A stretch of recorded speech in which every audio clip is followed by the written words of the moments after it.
This new hire isn't just a self-declared member of Antifa. In her own words, she stated that she is a soldier for it. Boots on the ground activist is how I read it. That gives me great concerns about her ability to provide a safe and unbiased education to my children. Let me remind all of you that this new hire is fresh out of college. This isn't us being upset about something that happened decades ago. This is a recent, and we have seen nothing from this individual showing any remorse for her disturbing or hateful rhetoric. This self-declaration of being a political activist was proudly displayed publicly on her page even after employment. Grozil does not need political activists in our school teaching our children regardless of which aisle they claim to stand on. I spent 9 years as a Detroit police officer. In 2001, while off duty, I received a call from a coworker telling me that my friend Mike had been hurt and I needed to get to the hospital. When I got there, I learned that Mike, while out on patrol, saw a car blow a red light and he stopped it.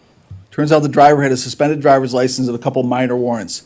Considering this person's history, going to jail for this type of thing was really not a big issue. However, he'd been conditioned to hate police. Even though Mike was a person heavily involved in the community, he and part of the kids' programs, he was a mild-mannered, likable guy, the person decided to stab him in the throat that night. A few days later, I stood near his casket and saw his 20-something-year-old sobbing wife and his kids, who were just babies at the time, on the floor in front of their father's casket. So when I heard the affiliations and statement made by your recent hire, I was left in stunned disbelief that school leadership would think this person would make an excellent addition to our schools. First, let me make clear, teachers have the right to have strong political beliefs and to express them. I've said in social media posts that I don't care if a teacher travels the country attending Trump rallies or has Biden wallpaper in their home or has any other adamant political beliefs. That's their right. But there are certain expectations for some professions. If a police officer was a member of the Ku Klux Klan, I think we can all agree that person has no business being a police officer, whether they posted about it before they were hired or not. Teachers also have expectations of whom they affiliate with and their statements.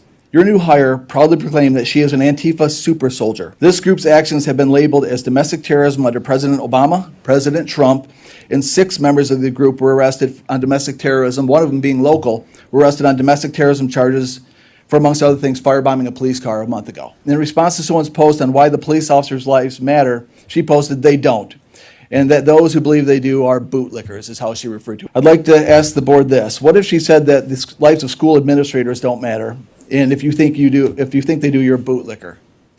Or if she said the lives of a specific racial group don't matter, or if you do, you're a bootlicker? Would she still be employed here? I would hope not. The lives of police officers are no less important, and joining a group that is known for domestic terrorism, targeting police officers with violence, should immediately exclude a person from employment in certain jobs, a teacher being one of them. Yet when I contacted the superintendent with these issues, she responded that the teachers' evaluations are good, so she's going to remain in the schools. What is going to happen when she determines when students in her classroom are unvaccinated? Like she made in her post, because she made it known that in her words, she wishes their nasty asses would get out of her classroom. Somebody had to go out of their way to look up something that was bad about this teacher, and her thoughts and her opinions are her own. And the idea that a elementary music teacher would be using her classroom as some sort of platform to do anything wrong, to do anything wrong with children is ridiculous. I'd just like you to stay in more general, Okay. because when going specifics, and this staff member has requested a closed session. Okay. If she's identified, so she has that right. Okay, absolutely. Finding good teachers is very hard, as you well know, and finding qualified teachers, especially in areas of like art, music, and things like that, is also very difficult. So when you have one, let's not mess it up. There is no foot soldiers at Antifa, since it's an ideology and not an actual group.